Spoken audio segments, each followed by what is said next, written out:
Plantcast, o podcast sobre fisiologia e nutrição de plantas. Olá, sejam muito bem-vindos e muito bem-vindas a este episódio super especial do Plantcast. Eu sou Itamar Prada, vice-presidente de Marketing e Inovação da ICL na América do Sul. Conosco aqui hoje o colega José Marcos Leite, gerente de desenvolvimento de mercado da ICL no Sudeste. Seja bem-vindo, Zé. Olá, Itamar. Muito obrigado pelo convite.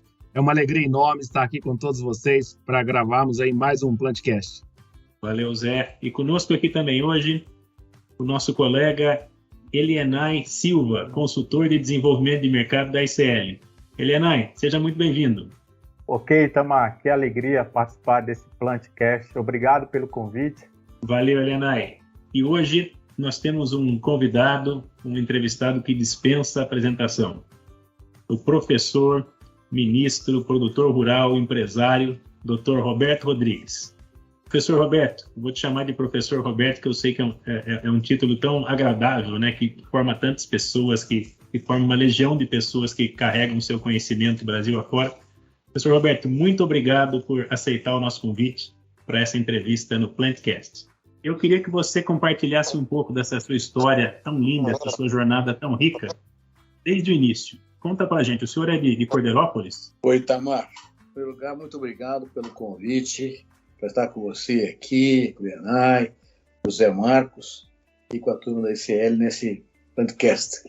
Você é colega meu de agrônomo, foram na mesma escola, foi para Piracicaba. Diferença só de algumas décadas de diferença, mas é um prazer conversar com você, viu, Itamar? Muito obrigado pelo convite. Prazer é meu. Eu nasci em Cordeirópolis, estado de São Paulo, onde o meu pai era chefe da estação experimental de citros que tinha lá. Hoje chama Silvio Moreira, Silvio Moreira. Foi um grande líder da citricultura brasileira em termos de ciência e tecnologia. Meu pai era chefe da estação e eu nasci lá. Nasci lá e fiquei lá até os 3 anos de idade, porque o meu pai foi convidado para tomar conta de uma fazenda de laranja e café. Ficava em Guariba, São Paulo, em São Martinho. E aí eu fui para lá com 3 anos de idade. Meu pai, minha mãe e uma irmãzinha menor, recém-nascida. E lá passei a infância toda. Essa fazenda era de café e laranja, mas os laranjais estavam todos decadentes, com tristeza no sítio, né? Essa doença horrorosa que naquele período dizimou 90% dos laranjais para São Paulo. Era tudo o cavalo do laranjal, é laranja azeda. A troca por limão cravo foi que mudou a feição da citricultura paulista a partir daquele tempo, dos anos 40, do século passado. Aí o meu pai, com 2 irmãos da minha mãe, que também era meu pai, foi em Piracicaba também, viu, também? Pai foi em Piracicaba, em 35. Olha só, então é o pai, o filho, os netos e bisneta também, né? Uma história longa aí de Exalquiano. Né? Bisneta não chegou, por enquanto tenho neto só. Contando a partir do seu pai, seria a bisneta, né? Ah, do meu pai, sim. É o meu pai, um irmão dele, 3 irmãos da minha mãe e um marido de uma irmã do meu pai. 5 tios formados em Piracicaba, fora o meu pai, né? Então, é uma ligação muito grande. A mãe dos meus filhos também era agrônoma, fora de Piracicaba também. Tenho 2 filhos formados lá e tenho já 2 netos formados lá. Um agrônomo também, que trabalha conosco na fazenda, e uma economista que está seguindo a vida profissional dela. Então, são 4 gerações de agrônomos exalquianos. Dá muito orgulho, muito me honra. Que legal. Eu fico só imaginando, doutor Roberto, como é que são os almoços de domingo, viu? Nessa família tão exalquiana, né? Tão agronômica. Eu costumo dizer que é uma família sem imaginação nenhuma, viu, Tamar? Todo mundo é agrônomo, viu? Tem uns 15 primos agrônomos. Não, é uma família de muitos agrônomos mesmo. Mas é uma vocação inequívoca para toda a família. E aí, com os laranjais todos condenados, o cafezal muito velho também, meu pai propôs aos donos da fazenda, que era um grupo chamado Prado Chaves, que era um grupo de exportadores de laranja e café, montar uma usina de açúcar. E montaram a usina de açúcar, 1946 para 47, uma usina São Martinho, que hoje é uma das maiores usinas do mundo. Até hoje. Hoje o município de Pradópolis se separou do município de Guariba E na mesma época, meu pai comprou com os 2 irmãos da minha mãe, que eram agrônomos, uma fazenda ao lado da usina São Martim, e lá ficamos até hoje. Depois eu fui estudar agronomia em Piracicaba, mais tarde, em 1960, em 61, fui para a fazenda. Antes trabalhei um ano aqui em São Paulo, no gabinete do secretário de Agricultura, Glauco Pinto Viegas, uma escola importante para mim. Eu fui para a fazenda. Na fazenda introduziu uma porção de inovações tecnológicas, num período muito duro, de uma crise muito grande, a crise dos anos 60, foi terrível para o setor de cana de São Paulo do Brasil. Introduziu muitas inovações, variedades, técnicas de adubação, máquinas agrícolas, uma grande inovação, e aí isso me levou a ser presidente da cooperativa de Guariba.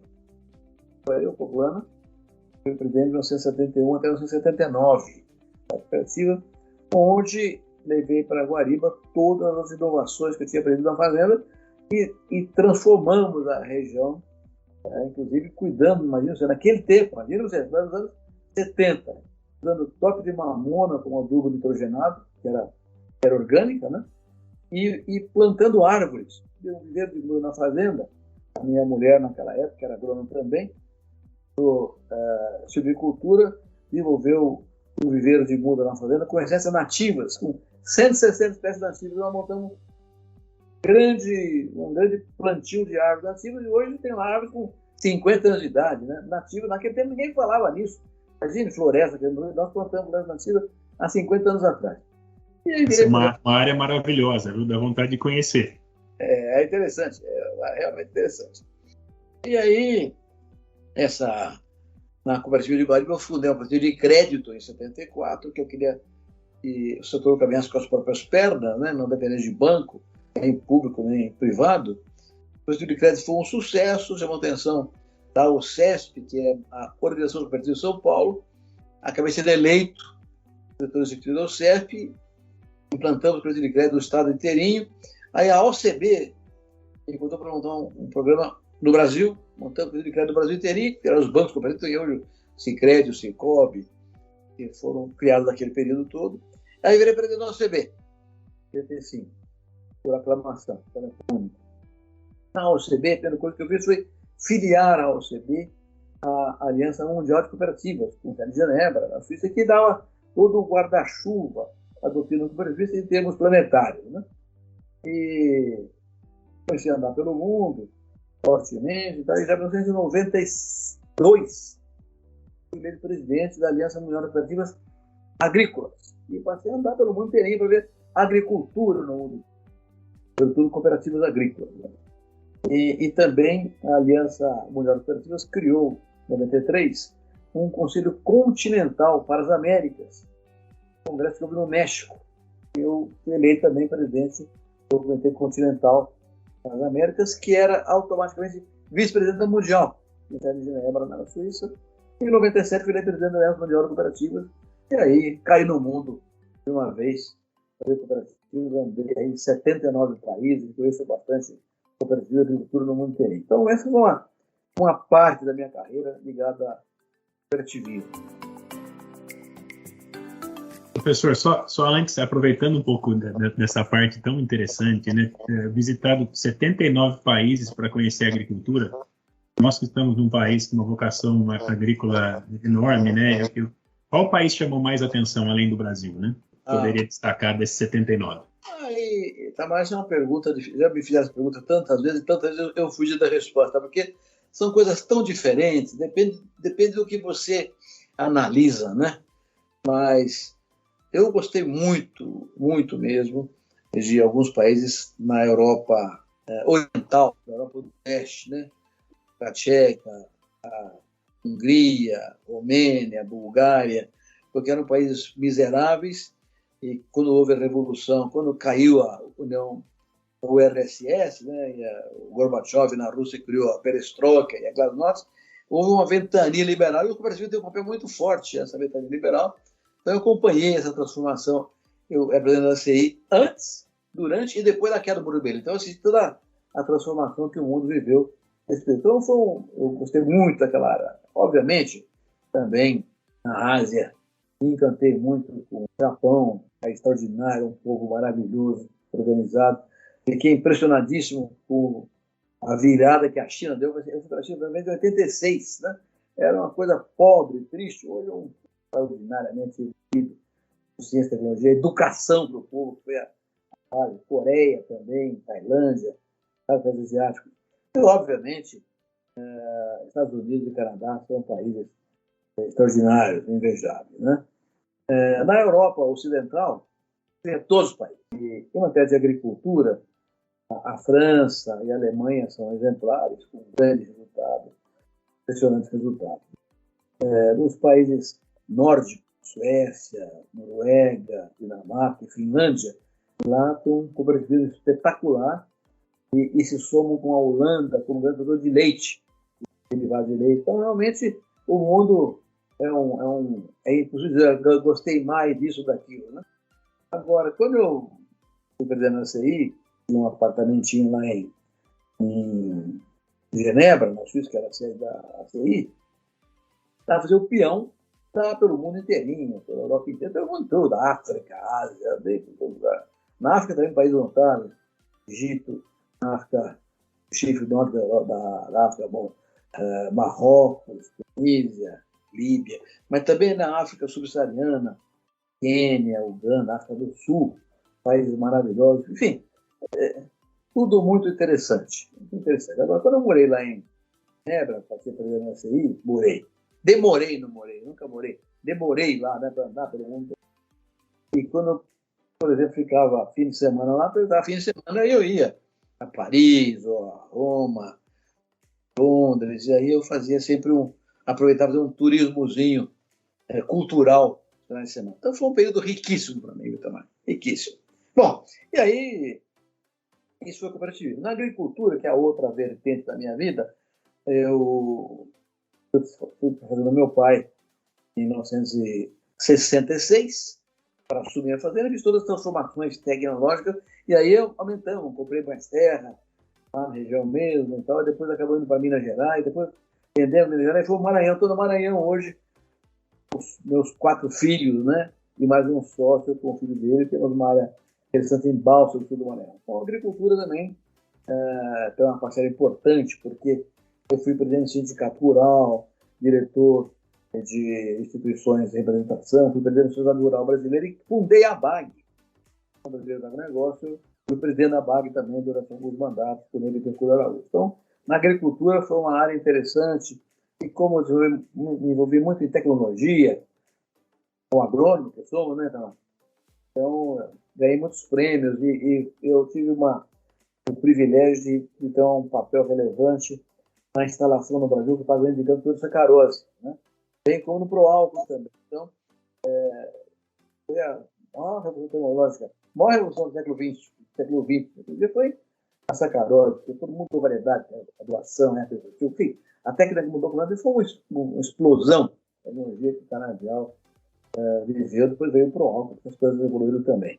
Então, tive um papel interessante de agricultura. É interessante, né, doutor Roberto, que esse seu papel e a evolução toda do setor sucroenergético, né? O Brasil estava 40 anos à frente, né, na agenda da sustentabilidade dos combustíveis, né? E outra, viu, essa lembrança foi importante. O Ray Goldberg, lá em Harvard, em 1957, criou o Conselho de Cadeia Produtiva, né? Agribusiness, o agronegócio, né? Então, todo mundo fala que o agronegócio, como conceito, nasceu em Harvard em 57. Nada. O Barbosa Lima Sobrinho escreveu o Estatuto Lavoura Canaveira em 1946, já criando a cadeia da cana. Nós estamos realmente à frente de todo mundo, anos do mundo, e criando uma cadeia produtiva organizada como a canavieira. E a terceira vertente, uma vertente cooperativa, a vertente agricultura, e a terceira, academia, né, Itamar? Eu fui logo no começo dos anos 60, ele professor de cooperativismo na Unesp, da Jabuticabal. Eu lecionei 34 anos, me aposentei na tal compulsória. Você com 70 anos tem que sair da universidade pública. Né? Eu saí, mas vim para a GV, aqui em São Paulo, onde criei o Centro de Agronegócio, e mais instituições aqui na Fiesp, coisa, e estou até hoje, né, coordenando todo o Centro de Agronegócio. E hoje participo de 25 conselhos diferentes ligados à agricultura, empresariais, acadêmicos. Então, tem uma vida bastante ativa. Escrevo 5 artigos, já publiquei 9 livros, 5 artigos por mês, enfim.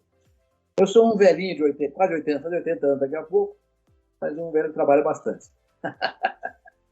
Graças a Deus, tem saúde para ele. Inspiração, viu? E nós vamos aí até o 106 com a energia do Dr. Fernando Penteado também, né? Então a gente... Deus quiser, esse é o meu exemplo, é o meu modelo. Fantástica a sua história, professor Roberto Rodrigues. É evidente aí, né, que você contribuiu muito para a agricultura, não só brasileira, mas a agricultura mundial. E eu lembro também, professor Roberto, que o senhor teve uma passagem muito marcante como ministro da Agricultura, né, em 2003. Gostaria que o senhor falasse um pouco mais sobre essa passagem e qual foi o seu maior desafio lá como ministro da Agricultura. Zé Marcos, é uma pergunta também difícil de responder, porque eu fiquei 3 anos e meio, né? E fui ministro do presidente Lula no primeiro mandato dele. Foi um bom mandato, um ministério muito forte e tal. E ele teve a inteligência, ele levou o Palocci para o Ministério da Fazenda, o Palocci seguiu a política do FHC anterior, com o Pedro Malan, manteve aquela linha de desenvolvimento, então tivemos sorte. A economia mundial estava muito bem, o governo brasileiro soube surfar essa onda e foi muito bem o país. Eu, naturalmente, como era um fazendeiro da região de Jabuticabal, Ribeirão Preto, não era, enfim, não era muito bem visto pelo partido do governo, né? Embora tivesse o apoio do presidente, de vários ministros e tal, mas então tive muita dificuldade. Mas eu contei com a Frente Parlamentar da Pecuária, com um grupo de deputados espetaculares, senadores também, que me deram um suporte enorme e eu consegui fazer algumas coisas que marcaram muito a nossa passagem pela agricultura. Então, tem uma equipe eminentemente técnica, né? Eu nunca participei de partido político, nunca fui de partido político nenhum, a vida inteira. Já tinha sido secretário de São Paulo anteriormente, mas nunca partido político. Aliás, como secretário de São Paulo, criei a AgriShow, que é uma marca que eu deixei também de leve aí na nossa vida profissional. Bom, mas eu diria que, difícil dizer o que foi mais importante, mas eu diria que, primeira coisa que eu fiz, eu criei o Seguro Rural. Em 2003, no primeiro ano, eu criei o Seguro Rural, que achava a coisa mais importante para a brasileira era um seguro desse nome, né? Criei porque contei com a bancada ruralista. Me fez aí um favor de votar essa lei rapidamente. A lei foi criada ainda em 2003.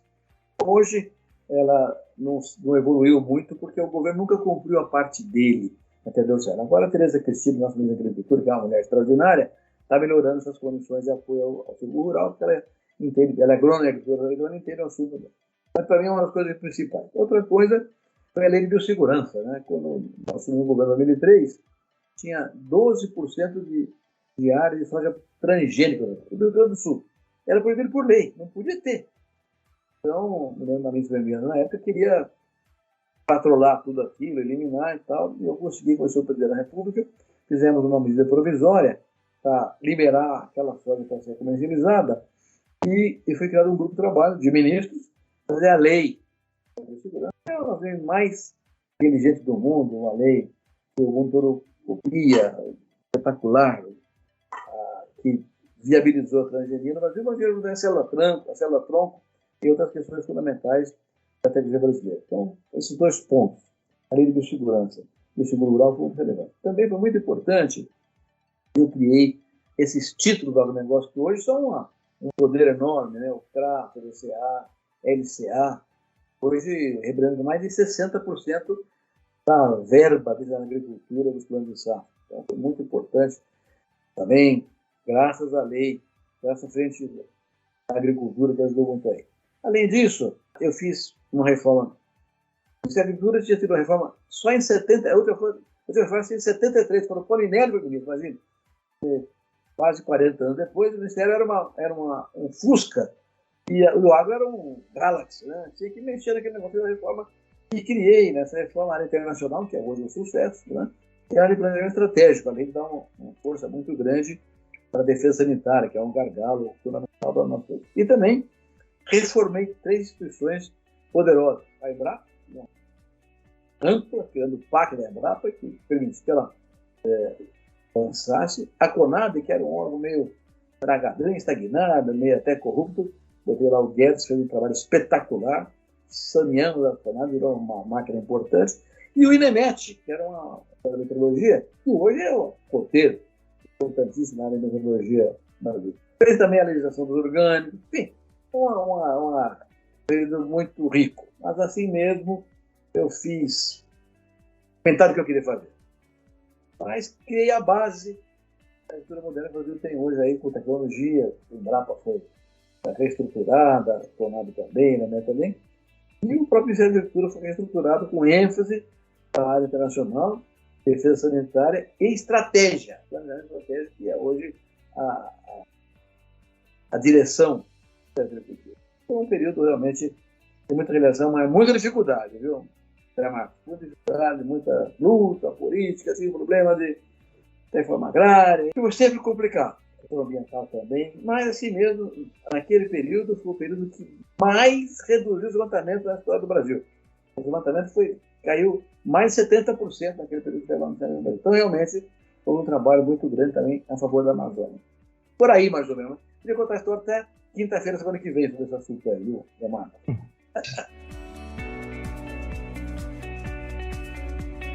Professor, qual mensagem o senhor deixa para os nossos amigos produtores que estão ouvindo o nosso Plantcast? Em meio a esse cenário de oscilações das commodities, qual mensagem ou perspectivas positivas que ele terá para 2022? Ana, essa é uma conversa que precisava ficar também uns 2 dias conversando com você, mas eu vou tentar resumir o ponto de vista a esse respeito. Primeiro, dizer o seguinte, tem um estudo feito pela OCDE e pela FAO, mais recentemente pelo USDA americano também, dizendo o seguinte: para que o mundo se desenvolva de maneira harmoniosa, é preciso que em 10 anos a oferta de comida no mundo cresça 20%. Por quê? Porque a população vai crescer, a renda per capita também está crescendo, tem que alimentar esse povo todo. Então tem que aumentar a produção exportável de comida em 20% em 10 anos. Parece fácil, 2% por ano, mas não é. Os Estados Unidos cresce no máximo 9%. Canadá, 10%. A União Europeia, 12%. Oceania, Austrália, Nova Zelândia, 8%, 9%. O leste europeu, China e a Ásia também, China, Índia, Rússia, pode crescer no máximo 14%. Ninguém cresce 20%. Então, todos esses estudos feitos por entidades de fora do Brasil, nós somos novos estudos, entidades sérias, dizem o seguinte: para que o mundo cresça 20%, nós temos que crescer 40%. Então, tem um desafio de fora para dentro, para nós, na nossa costa, para crescer em 10 anos 40% na oferta de alimentos, seja nas exportações, para que o mundo cresça a metade e não falte comida para ninguém. Então, realmente é um desafio gigantesco.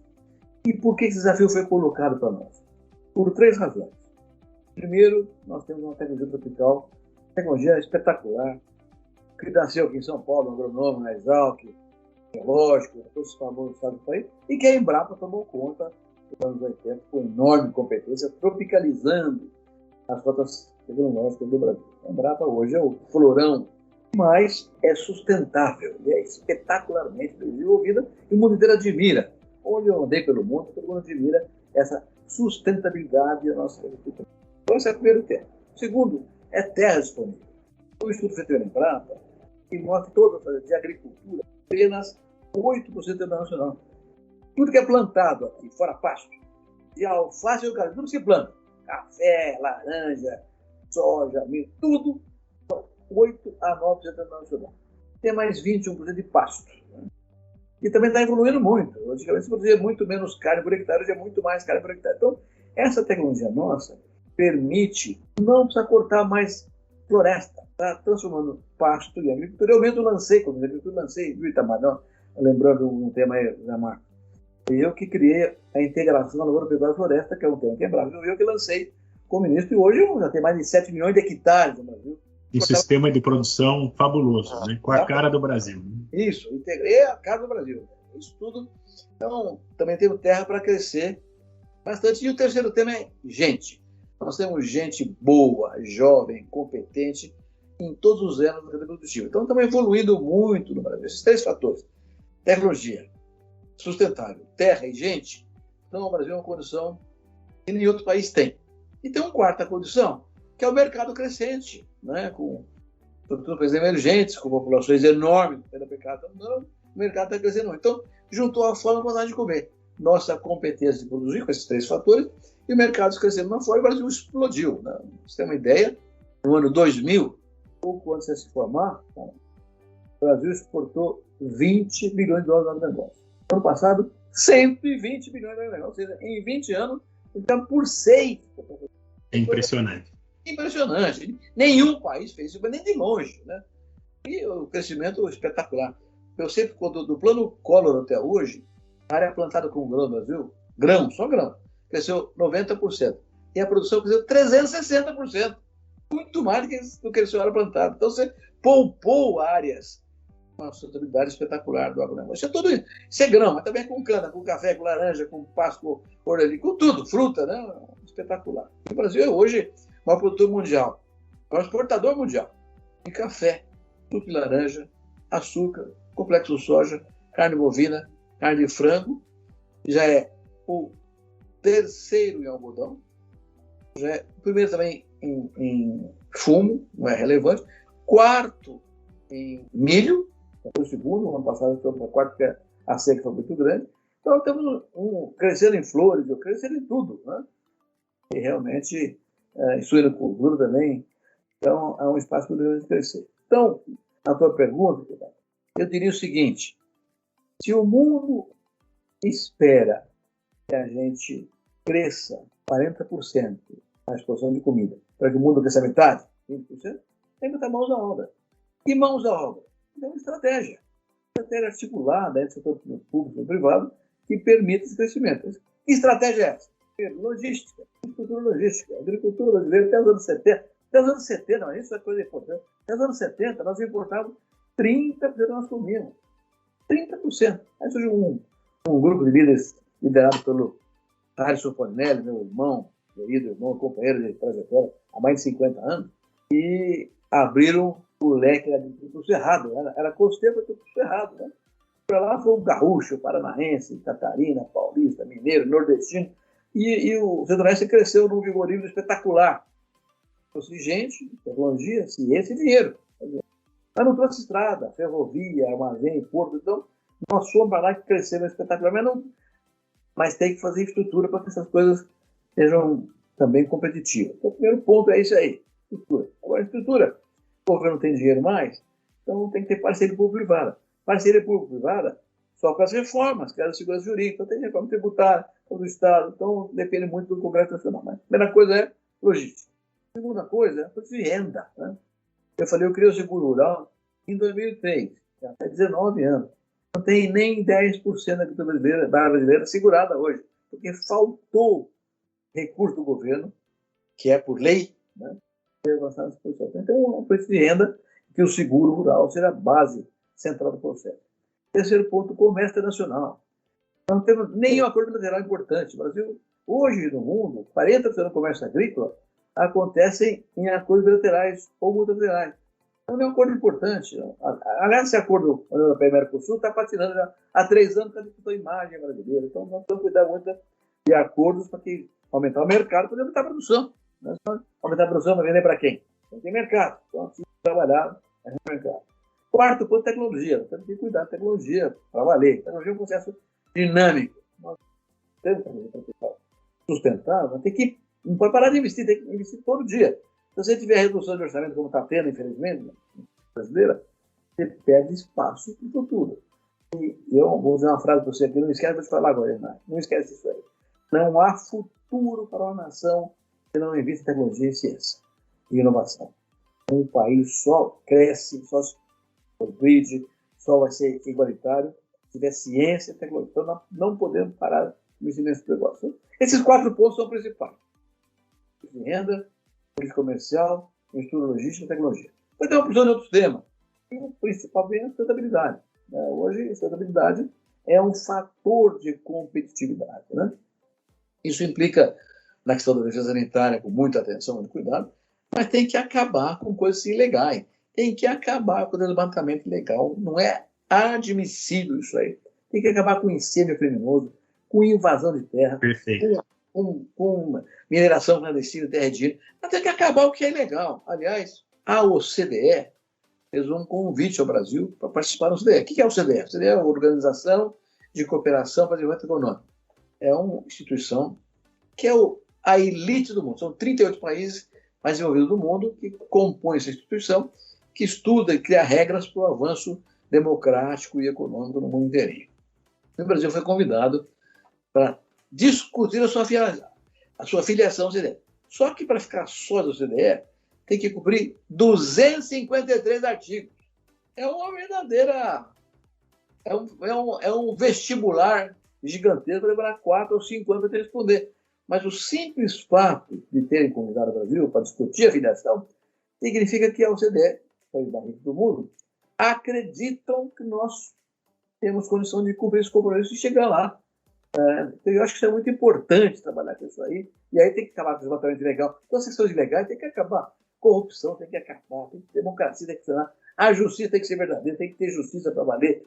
As desigualdades têm que acabar. Esses são vários temas na governança que têm que ser aceitos pelo país para que a gente possa chegar ao OCDE. E isso é muito importante porque muda a reputação do Brasil e muda a imagem do Brasil. Então, isso é uma coisa fundamental que temos que fazer para mudar a imagem. Isso tudo acontecendo, o Brasil vai ser o campeão mundial da segurança alimentar. Vai ser. E se for o campeão mundial da segurança alimentar, vai ser o campeão mundial da paz, porque não tem paz quando houver fome. Então nós estamos hoje, o mundo colocou nas nossas costas essa dupla responsabilidade, alimentar o mundo e garantir a paz para o mundo inteiro. É isso que eu diria para os jovens do Brasil inteiro e para todo o povo brasileiro. Não é o agricultor fazer isso, não. É o Brasil inteirinho. E nós plantamos, colhemos, precisamos, mas se não tiver o caminhoneiro, se não tiver o portuário, se não tiver o advogado no escritório fazendo contrato, se não tiver o engenheiro fazendo rodovia e ferrovia, nada funciona. Então é um trabalho para o Brasil inteirinho. Se o Brasil for campeão mundial da paz, não é um agricultor, não. Todo brasileiro será soldado dessa guerra.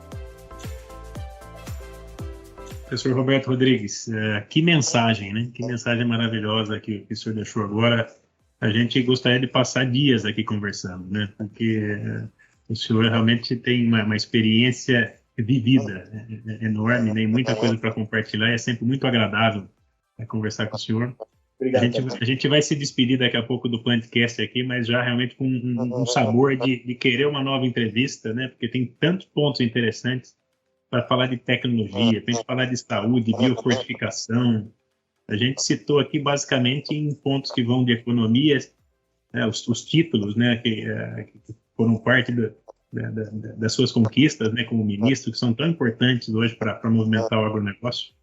Tantos pontos fundamentais. Eu acho que a mensagem final, né, de que o Brasil, né, o Brasil como um todo, né, eu acho que essa mensagem, eu acredito que 80%, 90% do nosso público do Plantcast já são profissionais do agronegócio.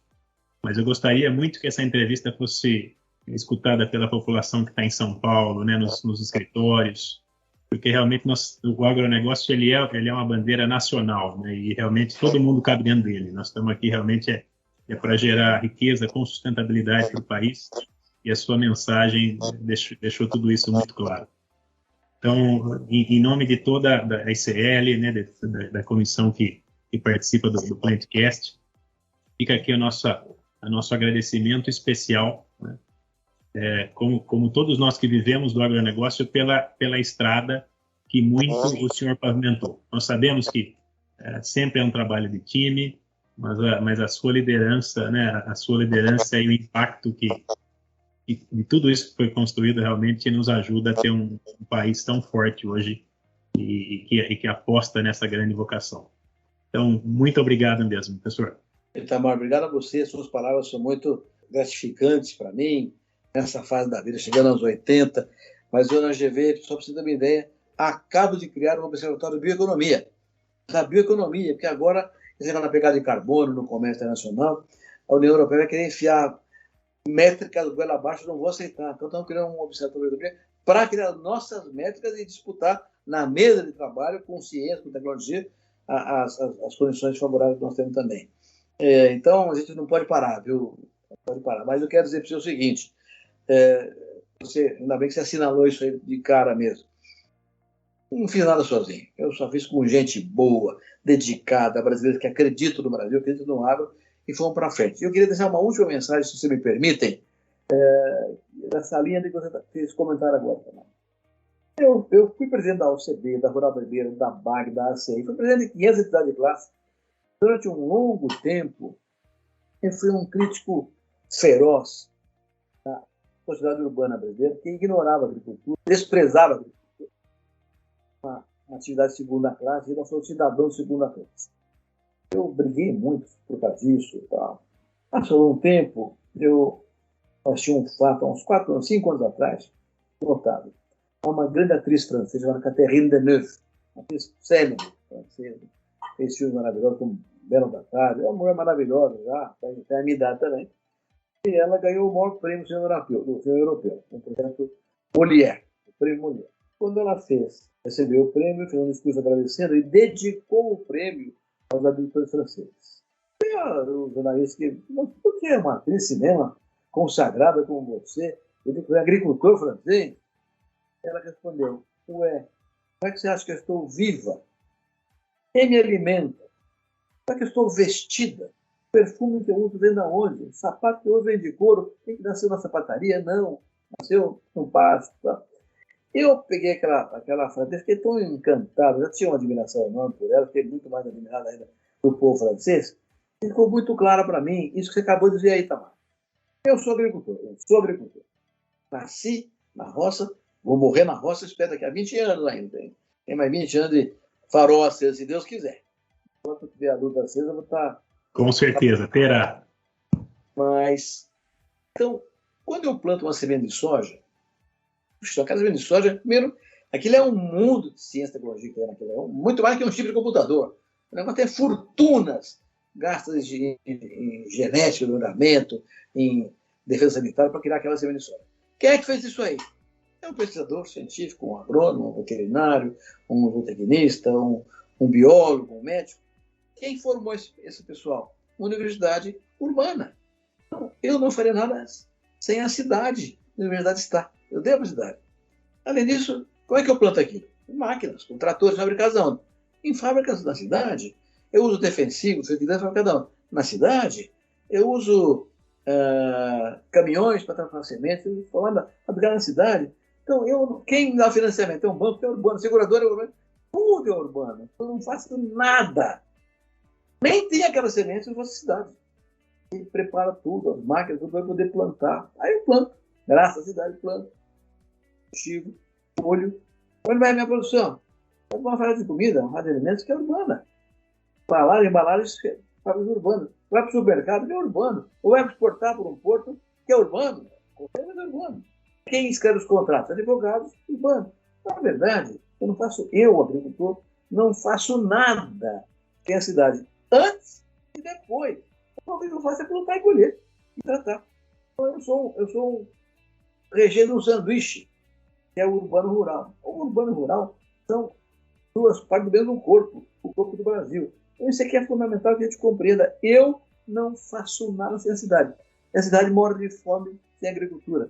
Então, as coisas são interligadas e interdependentes. Então, esse conceito, eu acho que é importante, viu, Itamar, que a gente leve adiante, leve para frente, como todo povo brasileiro.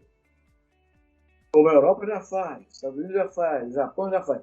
Compreender, somos todos membros do mesmo corpo do país, se o negócio é um pedaço dele, o país será o campeão mundial, sem dúvida nenhuma. Está escrito nas estrelas. Muito obrigado, gente, pela atenção. Muito obrigado, professor. E assim nós encerramos com chave de ouro, né, o nosso Plantcast. Que mensagem maravilhosa. Zé Marcos, Elianai, muito obrigado pela parceria para essa grande entrevista. E aos nossos ouvintes, às nossas ouvintes, nos encontramos em mais um episódio do Plantcast. Até breve. O Plantcast é uma produção da ICL, Impacto para um Futuro Sustentável.